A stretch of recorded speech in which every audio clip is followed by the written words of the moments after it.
أخبار علوم. السلام عليكم أصدقاء جنى، إيش أخباركم؟ إيش علومكم؟ إن شاء الله كلكم بخير. اليوم أبغى أقول لكم الفرق بين السعوديين والإنجليز والبريطانيين. قبل ما نبدأ الفيديو لا تنسوا تحطوا لايك واشتركوا في القناة، وانصحكم فعلوا التنبيهات عشان كتير ناس بيشتكوا إنه ما بيشوفوا فيديوهاتي لما بنزلها، فعشان ما يفوتكم فيديو جديد فعلوا التنبيهات. وابغاكم تكتبوا لي في الكومنتس انتوا في اي مدينة عايشين، ابغى اعرف فين في العالم في اصدقاء جنى. اوكي، زي ما انتوا عارفين انا لي تقريبا 20 سنة دحين عايشة في لندن، بس طبعا اتولدت في جدة في السعودية واهلي سعوديين، فعندي خبرة مع السعوديين وعندي خبرة مع الانجليز، فبقول لكم ايش الفرق بينهم. قبل ما نبدأ حابة اوضح انه مو قصدي اقول انه في شعب احسن من الثاني، هذه بس حاجات تفرق من شعب لشعب. ما بحاول انتقد السعوديين وما بحاول انتقد الانجليز، خلي كل واحد يعيش حياته على راحته، وان شاء الله ما حد يزعل من ده الفيديو. وطبعا كل شيء حقوله رأيي الشخصي وبتكلم بشكل عام. في ناس من شعب السعودي وشعب الانجليزي ما حيكونوا كده، بس بنتكلم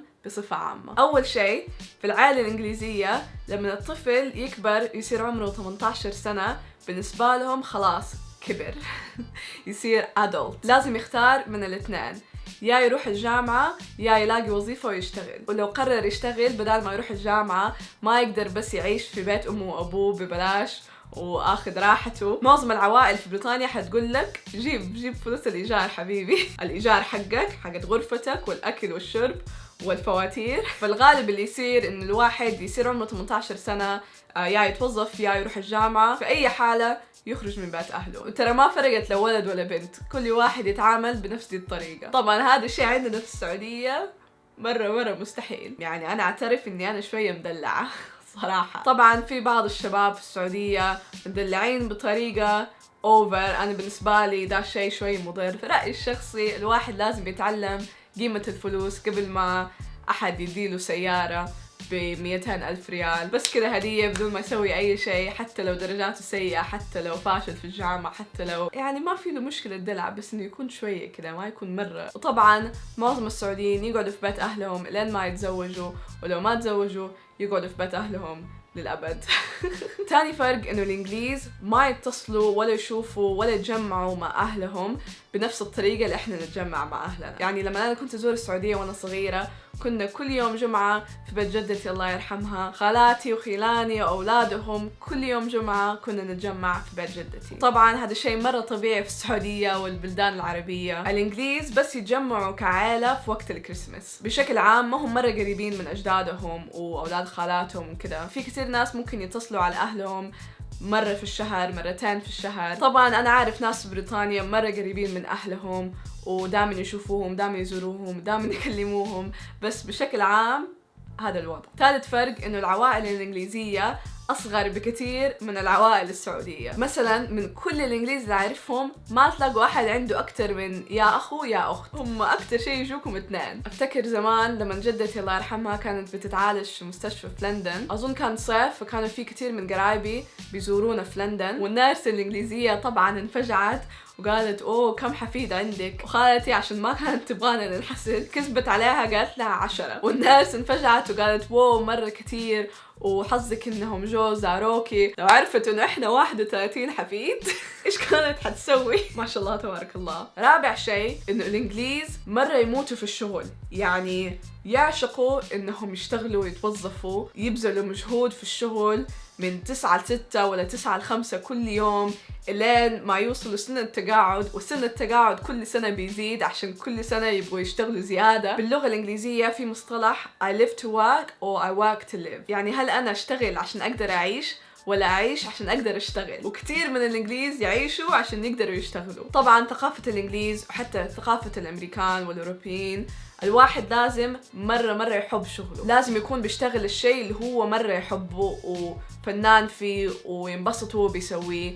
عشان ما يحس انه هو شغل. احنا تفكيرنا في السعودية شوية اكتر انه ايش الوظيفة اللي حتديني اعلى راتب عشان اقدر ابني بيت، اقدر اتزوج، اقدر استأجر بيت عشان دحين الاسعار مرة غالية في السعودية اقدر اسافر واستمتع وكل ذا الكلام. والله الانجليز بالنسبة لهم يعيشوا للويكند، يصحوا مرة بدري ويناموا بدري ويشتغلوا طول اليوم، ولما يوصل الويكند يفلوا امها. هذا الفرق السادس. حتى لو اجازة، حتى لو ويكند، حتى لو سهرت اليوم اللي قبله يصحوا بدري، ما أعرف ليش وما أعرف كيف الصراحة. يصحوا يعني من الساعة 5 للصباح لين الساعة 7 في الصباح. أكتر من كده أنت بتكسل. إحنا السعوديين نحب نسهر إلين الفجر، نحب ننام إلين الظهر.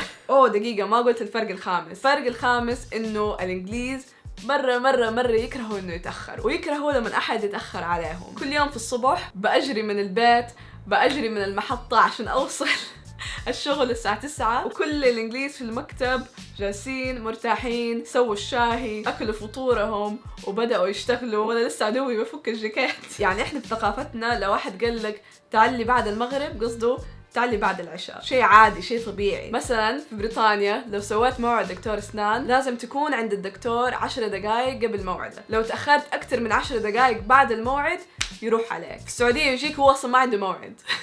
اوكي، فين وصلنا؟ هذا الشيء جدا مهم، جدا مهم للإنجليز. الطوابير. الإنجليزي ولا البريطاني يحترم الطابور بشكل مو طبيعي، أكتر من الأمريكان، أكتر من العرب، أكتر من أي حد قابلته. الإنجليزي يحترم الطابور. عندنا في السعودية ما في شيء اسمه طابور أصلاً. أنت ليك 10 دقائق بتستنى في الطابور ويجيك أحد من وراك ويحاول يطلب. يعني لو جيت بريطانيا شفتوهم ترى شيء مضحك، ما يكون في أحد بيقول لهم أوقفوا طابور، ما يكون في خطوط، ما يكون في أي شيء، يعني حاجزة أي شيء، تلاقيهم يبدأوا يسووا صف ويوقفوا طابور. يعني في مرات مثلا في الشوارع لما يكونوا بيسوقوا وفي كذا خط كلها رايحة نفس الطريق، واحد خط في له طابور، الإنجليزي تلاقيه يوقف في ذا الطابور وانت تعديه وتكمل وهو واقف ومبسوط. واحلف لكم انه في مواقف الإنجليز ممكن يوقفوا في طابور هم ما هم عارفين ليش واقفين، يشوفوا ناس واقفين ويتوقعوا أنا لازم أوقف في ذا الطابور. والله ما ببالغ، هذا شيء حقيقي. عشان عشت معظم حياتي في لندن، في حاجات في الثقافة العربية وثقافة السعودية أنا ما أعرف لها. العرب والسعوديين عندهم شيء إنه في كل موقف لازم أنت تقول شيء وواحد يرد عليك شيء، وهذه كل الناس عارفينها ومتفقين عليها. بس الإنجليز مرة ما عندهم هذا الشيء. يعني أنا لو كنت في فرح لازم واحدة تقول لي عقبالك، ولازم أرد عليها في حياتك. ومثلا لو قابلت أحد جديد تقول له فرصة سعيدة وهو يجاوبك وإحنا الأسعد. الإنجليز ما عندهم ده الشيء أبدا. اللغة أصلا ما تسمح لده الشيء. لو نجحت في اختبار، لو اتخرجت، لو تزوجت، لو سويت أي شيء في حياتك، الكلمة بس congratulations، مبروك بس. وطبعا عشان عايشة في لندن هذه الأشياء كلها تعلمتها لما أكون في الموقف واحد يقول لي شيء وأنا ماني عارفة أرد عليه. لازم أسأل أمي وأبويا لما أحد يقول لي فرصة سعيدة إيش أرد عليه. أوكي، عندي أشياء زايدة كتبتها بس حاسة إنه لي ساعة بصور، فحوقف الفيديو دحين. لو تبوني أسوي مقطع تاني عن نفس هذا الموضوع قولولي في الكومنتس وحطوا لايك عشان أعرف إنه الفيديو عجبكم. تابعوني على سناب شات، تابعوني على الانستغرام، تابعوني على الفيسبوك، اشتركوا في القناة، فعلوا التنبيهات، وإن شاء الله أشوفكم على خير. شايفين كم فيديو صرت بنزل لكم؟ جانا فلوجز 2018 حيكون في له مليون ألف فيديو جديد، فتحمسوا. أوكي باي، أحبكم، باي.